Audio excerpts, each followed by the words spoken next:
어머님, 제발 놓아주십시오. 아들이 며느리의 팔을 잡아당겼다.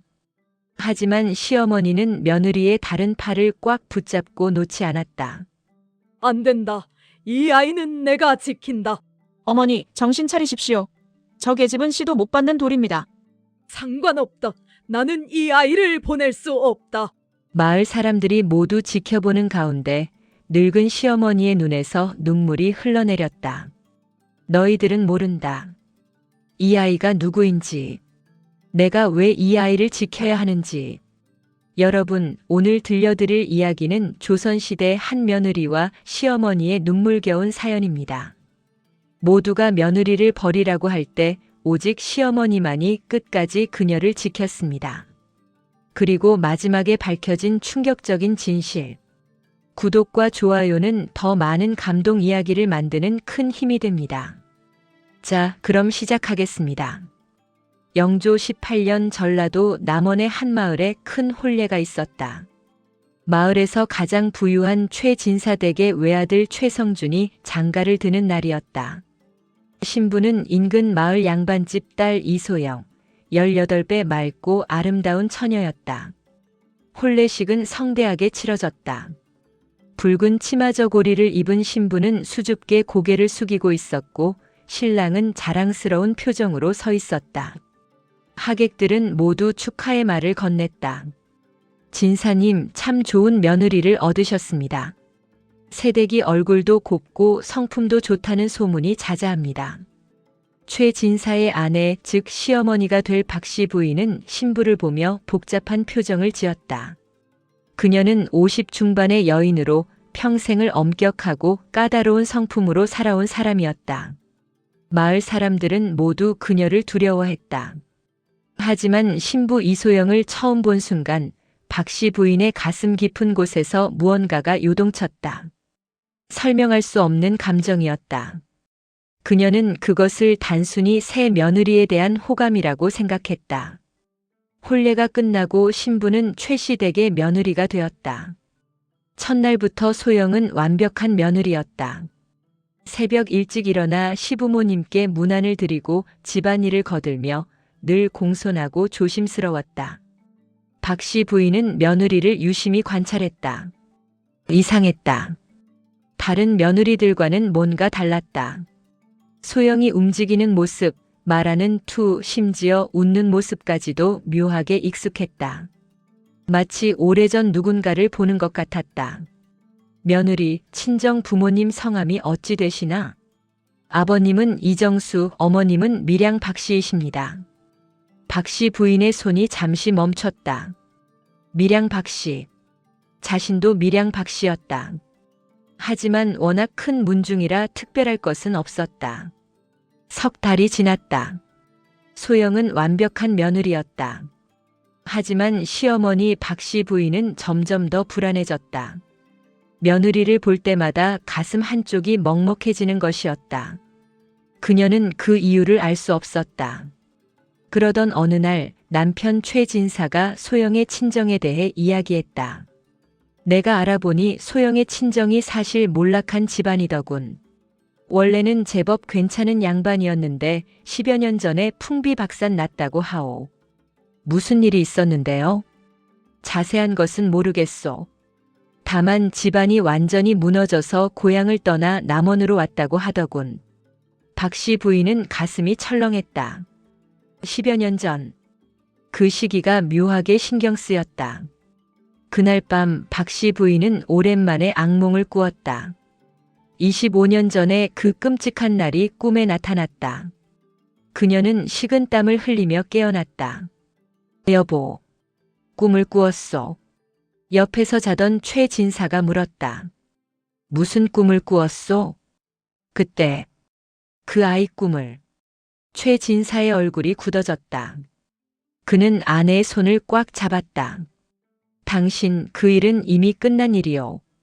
다시 생각하지 마시오. 하지만 박씨 부인은 잠을 이룰 수 없었다. 25년 전 박씨 부인에게는 비밀이 있었다. 그녀가 25살 때의 일이었다. 당시 그녀는 처사이를 임신 중이었다. 아들을 낳을 거라는 무당의 말에 온 집안이 들떠 있었다. 하지만 출산 당일 태어난 것은 딸이었다. 게다가 난산이었다. 아기는 숨을 쉬지 않았고 박씨 부인도 위독했다. 의원은 고개를 저었다. 산모는 살릴 수 있지만 아기는. 그때 밖에서 한 여인의 비명이 들렸다. 마을 빈민 여인이 출산 중이었다. 그녀도 역시 난산이었다. 하지만 놀랍게도 아기는 건강한 사내 아이로 태어났다. 대신 산모가 숨을 거두었다. 최진사는 빠른 결정을 내렸다.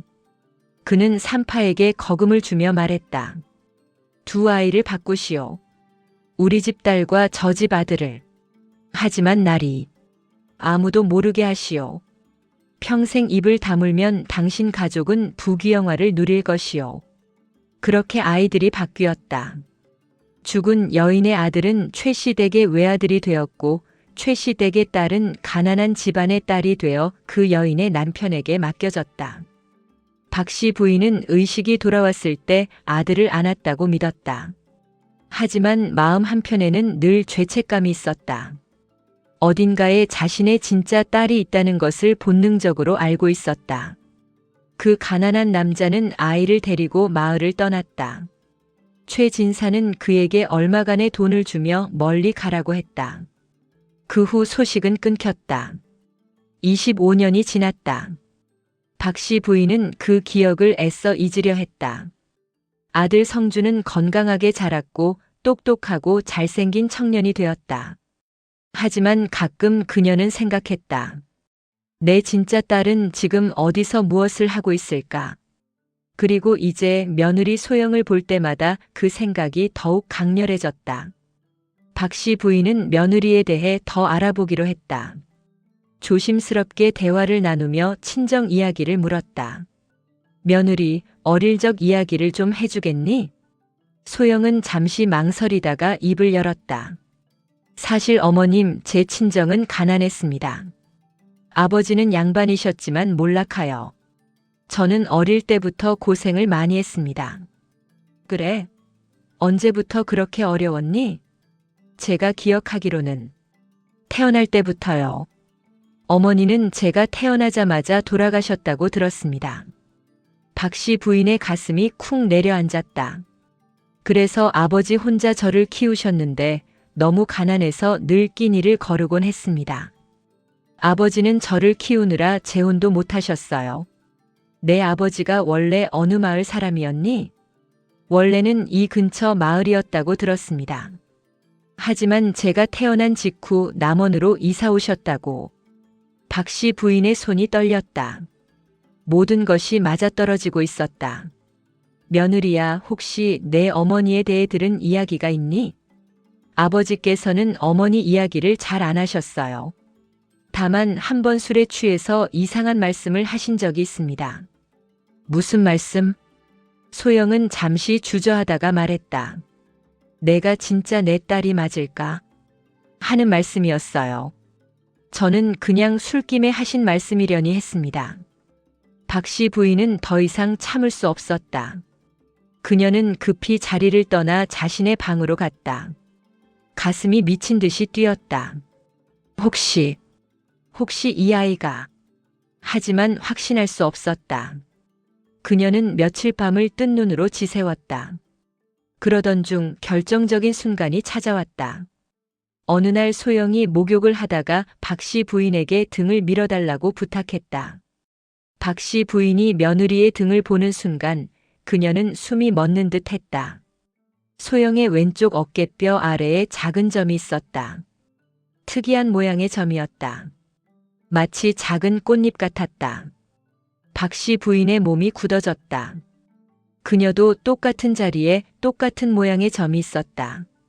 그것은 밀양 박씨 가문의 여자들에게 대대로 유전되는 표시였다. 그녀의 어머니도 할머니도 모두 같은 점이 있었다. 어머님, 괜찮으세요? 소영이 돌아보며 물었다. 박씨 부인은 겨우 정신을 차렸다. 아니다. 괜찮다. 하지만 그녀의 손은 심하게 떨리고 있었다.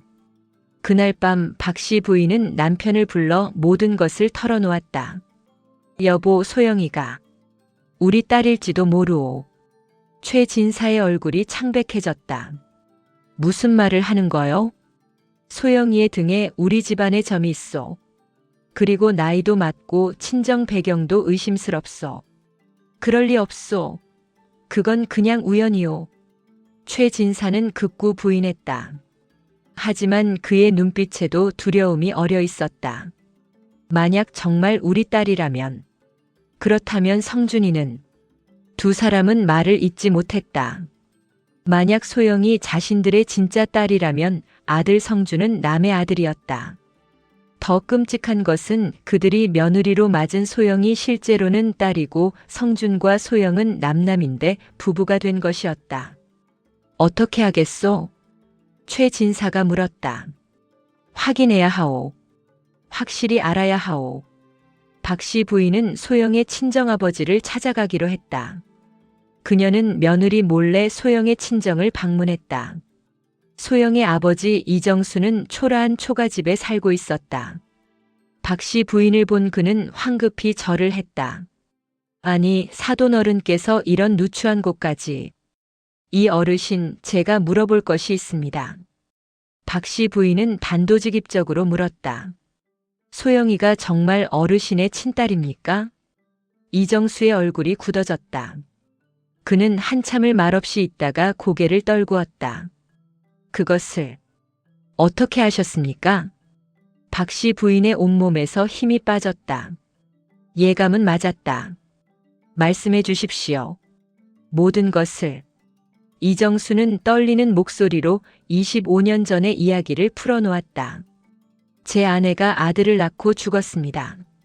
하지만 다음 날 아침 제 품에는 아들이 아니라 딸이 안겨 있었습니다. 산파가 와서 말했습니다. 어젯밤 아이가 바뀌었다. 입을 다물고 이 돈을 가지고 마을을 떠나라고. 그래서 떠나셨군요. 네. 저는 화가 났지만 무력했습니다. 그저 제 품에 안긴 아이라도 잘 키우자고 생각했습니다.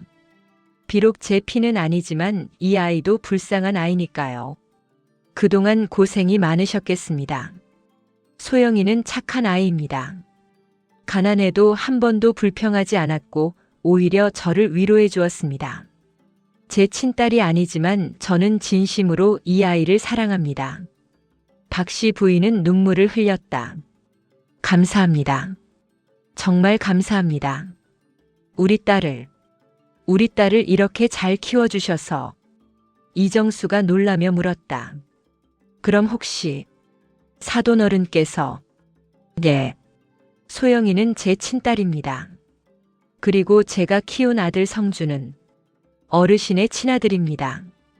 두 사람은 오랫동안 말없이 눈물만 흘렸다. 박씨 부인은 집으로 돌아와 남편에게 모든 것을 말했다. 최진사는 머리를 싸매고 앉았다. 이를 어쩐단 말이오. 우리 아들과 며느리가. 사실은 남남이란 말이오. 더 큰 문제는 소영이가 우리 친딸이라는 것입니다. 우리는 친딸을 며느리로 맞은 것입니다. 이 사실을 알리면 우리 집안은 끝장입니다. 아들과 며느리의 혼인은 무효가 되고 모든 것이 엉망이 됩니다. 최진사는 결심한 듯 말했다. 이 비밀은 무덤까지 가져가야 하오.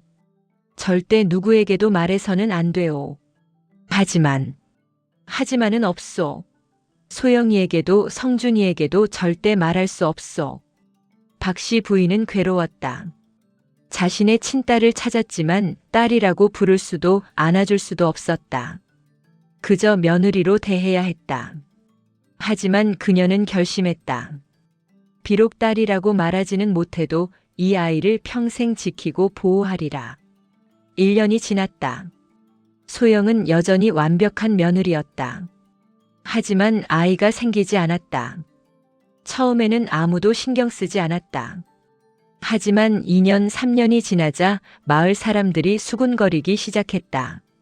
최진사댁 며느리가 아이를 못 낳는 것 아니냐?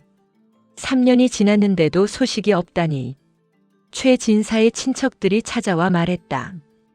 진사님, 며느리를 내보내고 새 며느리를 들이셔야 합니다. 대가 끊기면 어쩌시려고요? 하지만 박씨 부인은 단호했다. 안 됩니다. 소영이는 절대 내보낼 수 없습니다. 아니, 사부인. 아이를 못 낳는 며느리를 왜 두시려고요? 아직 3년밖에 안 됐습니다. 조금 더 기다려 봅시다. 하지만 5년이 지나도 소영은 임신하지 못했다. 이제 집안 어른들이 본격적으로 압박하기 시작했다. 아들 성준도 괴로워했다. 그는 아내 소영을 사랑했다.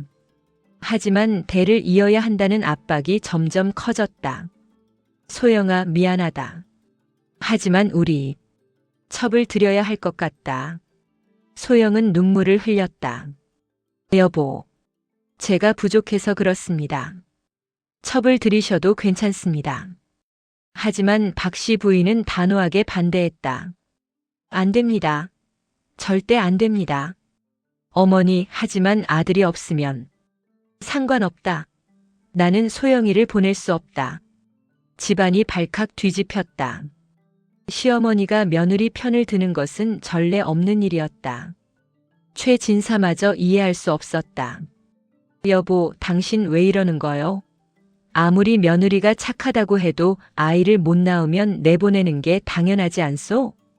박씨 부인은 남편에게만 조용히 말했다. 여보, 잊으셨소? 소영이가 누군지. 아, 그렇지만 우리 친딸을 어떻게 버립니까? 절대 안 됩니다. 최진사도 결국 아내의 뜻을 따를 수밖에 없었다. 하지만 집안 어른들과 친척들의 압박은 점점 더 심해졌다. 급기야 종친회가 열렸다. 집안의 모든 어른들이 모여 소영을 내보내자는 결의를 했다. 더 이상 기다릴 수 없습니다. 며느리를 내보내고 새 며느리를 들여야 합니다. 박씨 부인은 울먹이며 말했다. 제발, 제발 조금만 더 기다려 주십시오.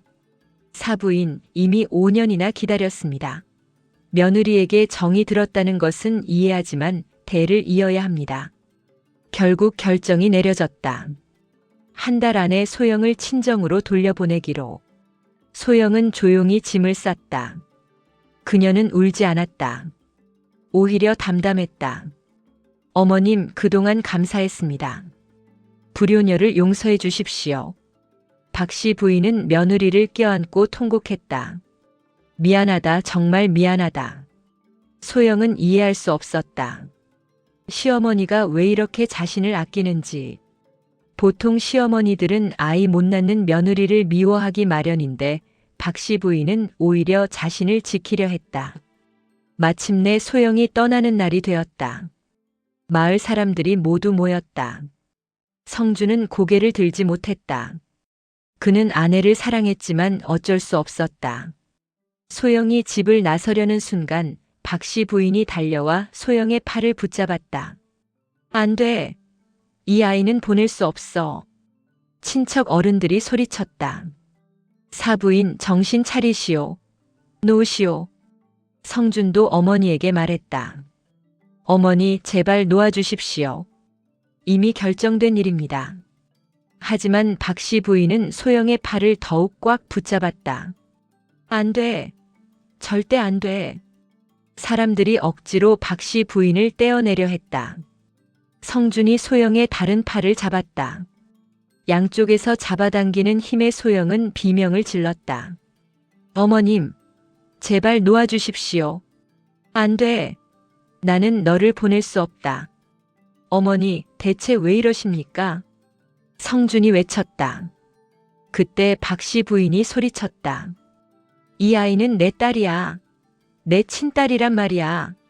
순간 모든 사람들이 얼어붙었다. 소영도 성준도 모든 사람들이 박씨 부인을 멍하니 바라보았다. 뭐라고 하셨습니까? 성준이 떨리는 목소리로 물었다. 박씨 부인은 눈물을 흘리며 모든 것을 털어놓았다.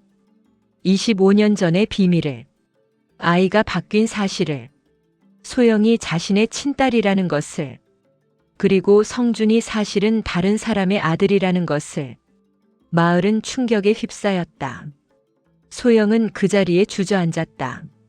성주는 믿을 수 없다는 표정으로 어머니를 바라보았다. 그럼 저는 누구입니까? 너는 이정수 어르신의 친아들이다. 성준의 얼굴이 하얗게 변했다. 그는 비틀거리며 뒤로 물러섰다. 그럼 소영이와 저는 너희는 남남이다. 피 한 방울 섞이지 않은 남이다. 소영이 울면서 말했다. 그럼 저희 혼인은 거짓이었단 말입니까? 최진사가 앞으로 나섰다. 모두 내 잘못이오. 나는 대를 잇기 위해 아이들을 바꿨소. 용서를 빌겠소. 마을은 큰 소동에 휩싸였다. 이 사건은 곧 관아에까지 알려졌다. 최진사 부부는 아이를 바꾼 죄로 벌을 받았다. 성준과 소영의 혼인은 무효가 되었다. 소영은 법적으로 최씨 댁의 딸이 되었다. 성준은 이정수의 아들로 호적이 바뀌었다. 하지만 이미 30년 가까이 다른 삶을 살아온 그들에게 이것은 큰 혼란이었다. 소영은 친정, 아니, 이제는 진짜 친정이 된 최씨 댁으로 돌아왔다. 박씨 부인은 딸을 껴안고 밤새 울었다. 미안하다. 정말 미안하다.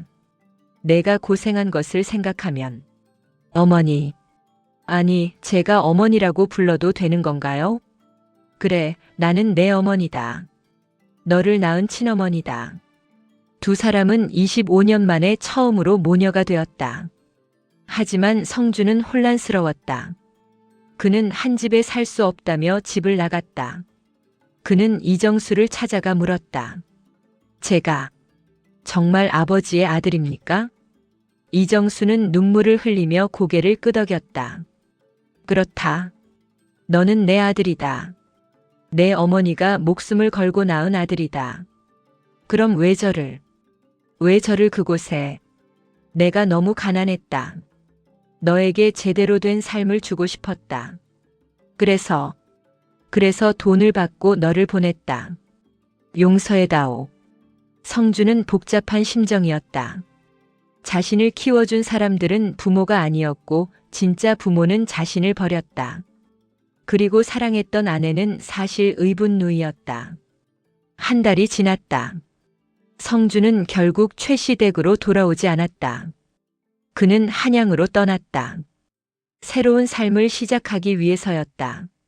소영은 최씨 댁에 남았다. 이제 그녀는 며느리가 아니라 딸이었다. 박씨 부인은 딸에게 헌신적이었다. 25년 동안 못해준 모든 것을 해주려고 했다. 소영아, 이 옷을 입어보렴. 어머니, 너무 화려합니다. 아니다. 우리 딸은 이런 옷을 입어야 한다.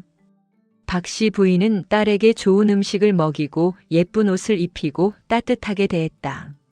하지만 소영은 행복하지 않았다. 어머니, 저는 성준 나리가 보고 싶습니다. 소영아, 비록 부부는 아니었지만 저는 그분을 진심으로 사랑했습니다. 박씨 부인은 딸을 안타깝게 바라보았다. 1년이 지났다. 한양에서 편지가 왔다. 성준이 보낸 편지였다. 그는 한양에서 무과에 급제하여 관직을 얻었다고 했다. 그리고 마지막에 이렇게 썼다. 소영, 나는 여전히 당신을 생각합니다. 비록 우리가 부부가 될 수 없다는 것을 알지만 내 마음은 변하지 않았습니다. 소영은 눈물을 흘리며 편지를 읽었다. 박씨 부인은 고민했다. 법적으로 두 사람은 더 이상 부부가 아니었다. 하지만 피 한 방울 섞이지 않은 남남이었다. 그렇다면 다시 혼인할 수는 없는 것일까? 그녀는 한양의 유명한 유학자를 찾아갔다. 그리고 모든 상황을 설명했다. 두 사람은 피가 섞이지 않았습니다. 법적으로 남매가 된 것은 실수 때문입니다. 그들이 다시 혼인할 수 있습니까? 유학자는 고민하다가 말했다. 예법상으로는 복잡한 문제입니다. 하지만 실질적으로 그들은 남남입니다. 피가 섞이지 않았다면 하늘의 이치로 보아 부부가 될 수 있습니다. 박씨 부인은 희망을 얻었다. 그녀는 즉시 한양으로 향했다. 한양에서 성준을 만난 박씨 부인은 말했다. 성준아. 아니, 이제 뭐라고 불러야 할지 모르겠구나. 어머니라고 부르십시오. 비록 피는 섞이지 않았지만 당신은 저를 키워주셨습니다. 고맙다. 성준아, 너는 소영이를 아직도 사랑하느냐? 예, 어머니. 저는 소영을 잊을 수 없습니다. 그렇다면 다시 소영이와 혼인하겠느냐? 성준의 눈이 커졌다. 그게 가능합니까? 너희는 피가 섞이지 않았다. 법적으로는 복잡하지만 본질적으로는 남남이다. 다시 혼인할 수 있다. 성준은 무릎을 꿇었다. 어머니 감사합니다. 저는 소영이와 다시 부부가 되고 싶습니다. 박씨 부인은 모든 것을 준비했다. 관아의 사정을 설명하고 두 사람이 다시 혼인할 수 있도록 허가를 받았다.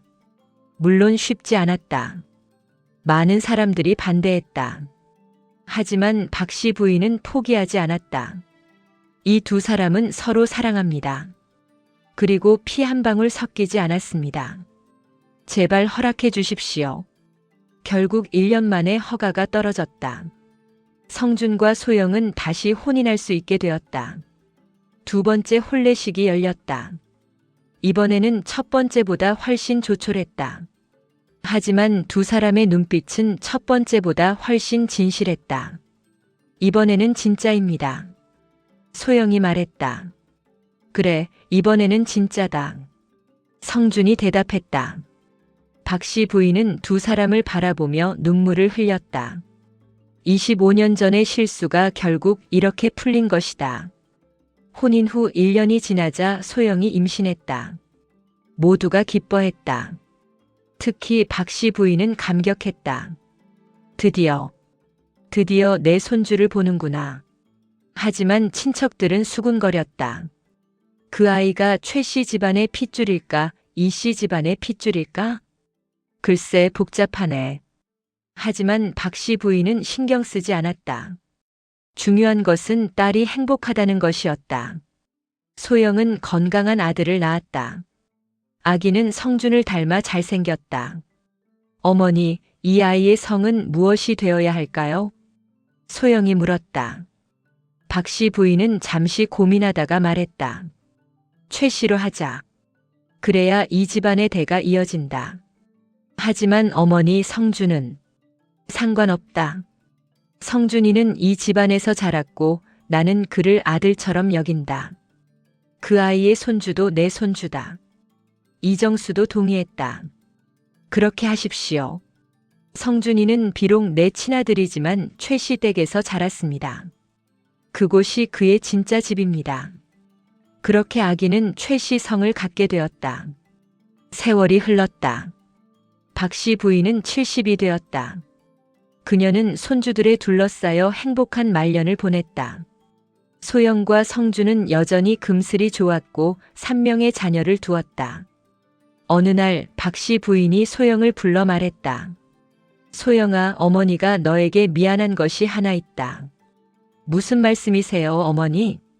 너를 처음 며느리로 맞았을 때 사실 어머니는 너에게 그리 다정하지 않았다. 내가 내 친딸인 줄 알았더라면 처음부터 더 잘해줬을 텐데. 소영은 어머니의 손을 잡았다. 어머니, 아닙니다. 어머니는 제가 며느리였을 때도 저를 지켜주셨습니다. 모두가 저를 내보내라고 할 때 어머니만이 끝까지 저를 지키셨습니다. 그건 이제 알겠어요. 어머니는 이미 그때 저를 딸처럼 사랑하셨던 거예요. 비록 확신하지 못했어도 본능적으로 아셨던 거죠. 박씨 부인은 눈물을 흘렸다. 고맙다, 딸아. 어머니, 저야말로 감사합니다. 어머니가 아니었다면 저는 버림받았을 겁니다. 어머니의 사랑 덕분에 저는 행복합니다. 박씨 부인은 딸을 꼭 껴안았다. 그녀가 죽기 며칠 전 가족들을 모두 불러 모았다. 너희들에게 할 말이 있다. 모두가 그녀 주위에 모였다. 25년 전 나는 큰 실수를 했다. 아이들을 바꾼 것이다. 그것은 내 평생의 죄였다. 어머니, 하지만 하늘은 나를 용서했다. 내 딸을 다시 찾게 해주었고 성준이도 진짜 아버지를 만나게 해주었다. 그리고 두 사람이 다시 만나 행복하게 해주었다. 박 씨 부인은 소영을 바라보았다. 소영아, 너를 처음 봤을 때부터 어머니는 알고 있었다. 내가 특별하다는 것을. 나중에 안 것은 내가 내 딸이라는 사실이었지만 이미 그 전부터 나는 너를 사랑하고 있었다. 어머니. 그래서 너를 지킨 것이다. 며느리였을 때도 딸인 줄 알았을 때도 어머니는 늘 너를 지키고 싶었다. 박 씨 부인은 성준을 바라보았다. 성준아, 너는 내 친아들이 아니다. 하지만 내가 내 아들이라는 사실은 변하지 않는다. 너를 키운 것은 나였고 너를 사랑한 것도 나였다. 어머니, 혈연이 전부가 아니다. 진짜 가족은 사랑으로 이어지는 것이다. 그녀는 모든 가족들을 바라보며 말했다. 너희들 서로 사랑하며 살아라. 혈연이든 아니든 사랑이 있으면 그것이 진짜 가족이다. 사흘 후 박 씨 부인은 평화롭게 눈을 감았다. 임종 순간 소영이 그녀의 손을 잡고 있었다. 어머니 사랑합니다. 나도 사랑한다. 내 딸. 박 씨 부인의 장례식은 성대하게 치러졌다. 마을 사람들은 모두 그녀를 기렸다. 정말 대단한 분이셨어. 며느리를 끝까지 지킨 시어머니라니. 나중에 알고 보니 친딸이었다는 게 더 놀랍지. 하지만 사람들은 곧 깨달았다. 박 씨 부인이 소영을 지킨 것은 단순히 친딸이어서가 아니었다는 것을. 생각해보면 박 씨 부인은 소영이 친딸인지 확신하기 전부터 이미 그녀를 지켰어. 그렇지, 그분은 본능적으로 알았던 거야. 혈연을 넘어선 사랑을. 소영은 어머니의 무덤 앞에 자주 찾아갔다. 그리고 말했다. 어머니, 저는 이제 알았어요. 어머니가 저를 지킨 진짜 이유를요. 그것은 제가 딸이어서가 아니라 어머니가 진정으로 사랑하는 사람이었기 때문이에요. 혈연은 나중에 확인된 것일 뿐 어머니의 사랑은 그보다 먼저였어요. 소영은 자신도 어머니처럼 살기로 했다. 혈연에 얽매이지 않고 진심으로 사람을 사랑하기로. 세월이 더 흘러 소영도 할머니가 되었다. 그녀에게는 손주들이 많았다. 어느 날 며느리가 아들을 낳지 못한다고 고민하자 소영은 말했다. 괜찮다. 혈연이 전부가 아니란다. 하지만 어머님, 나도 한때 아이를 낳지 못해 버림받을 뻔했다. 하지만 나를 지켜준 사람이 있었지. 그분은 혈연보다 사랑이 중요하다는 것을 가르쳐 주셨다. 소영은 며느리를 따뜻하게 껴안았다. 너는 이 집안의 소중한 며느리다. 아이가 있든 없든 상관없다. 며느리는 감격하여 눈물을 흘렸다. 소영의 이야기는 마을에서 대대로 전해졌다. 버림받을 뻔한 며느리를 끝까지 지킨 시어머니의 이야기는 많은 이들에게 교훈을 주었다. 사람들은 깨달았다. 진짜 가족은 피로 이어지는 것이 아니라 사랑으로 이어진다는 것을. 그리고 진정한 어머니는 아이를 낳은 사람이 아니라 아이를 사랑하고 지켜주는 사람이라는 것을.